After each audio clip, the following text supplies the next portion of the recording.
dahil break time, so gagawa po ako ng video. Of course! Gagawa tayo ng vlog para meron naman akong ma-upload sa aking YouTube channel.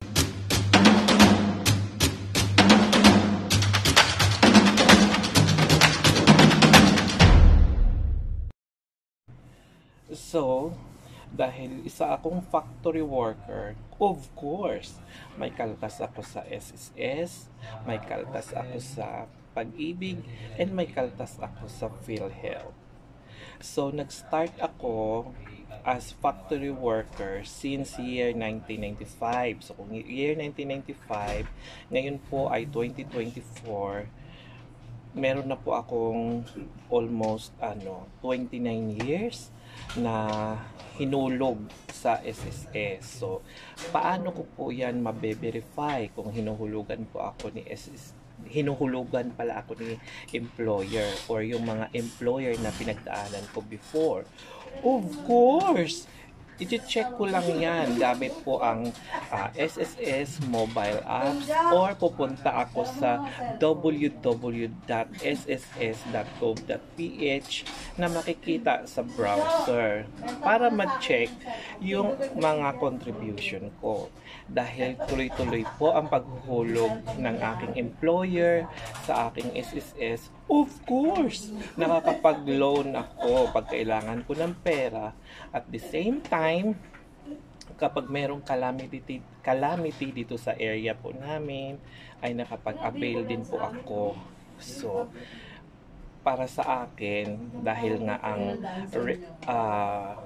qualified na magiging isang pensioner ka is dapat may hulog ka na 120 months total. So, dahil 29 years na ako, so almost 2 decades na ako nagtatrabaho. So, feel ko na in the future, may matatanggap akong pension. So, dahil Pag-ibig member ako, of course, may hulog din ang aking Pag-ibig. So, kung gaano ako katagal sa SSS, ganoon din po katagal ako sa Pag-ibig. Nag-try ako dati pala na kumuha ng ng housing. May housing ako kasi nga Pag-ibig member ako. So, sa pagkumuha ka kasi ng Pag-ibig housing loan, dapat at least meron kang 2 years na hulog sa Pag-ibig. Pero hindi ko masyadong na-enjoy yun. Mas na-enjoy ko pa din ang paglo-loan sa Pag-ibig dahil nga matagal na akong naghuhulog sa Pag-ibig. Kasi nga lahat naman ng mga employer na pinagdaanan ko ay naghuhulog naman ng contribution. Kaya of course, nakapag-loan ako ng salary loan at saka calamity loan. So, machi-check ko din naman yan dahil gumagawa po ako ng virtual Pag-ibig account para ma-check kung nahuhulugan ng aking Pag-ibig number. At the same time, pati ang PhilHealth. Dahil matagal na akong nagtatrabaho bilang factory worker, of course, may hulog din po ang aking PhilHealth.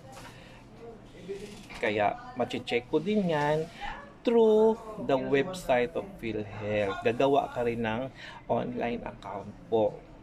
Online account. Ipapakita ko sa inyo yung kanilang website para dyan nyo rin ma-check kung nahuhulugan din po ang inyong PhilHealth. Lalo na ngayon, nag-i-increase na naman si PhilHealth ng hulog. Hindi lang si PhilHealth, pati si Pag-ibig. Pero wala kong kay Pag-ibig kasi kahit tataas sila ng contribution kasi nga, para at least malaki na ang maloloan mo. Kahit din si SSS kahit si SSS ay mag-i-increase, okay lang kasi nga ikaw lang din naman makikinabang niyan napapalago nila ang pera mo, kaya in the future ikaw lang din ang kukuha ng pera mo. Okay? So dapat kayo ganun din kung kayo po ay nagtatrabaho pa hanggang sa ngayon, kayo man ay bago pa o matagal na, i-check nyo rin sa mga website ni SSS, website ni Pag-ibig, at website ni PhilHealth. I-verify nyo ang mga contribution nyo kung nahuhulugan din po kayo. Okay?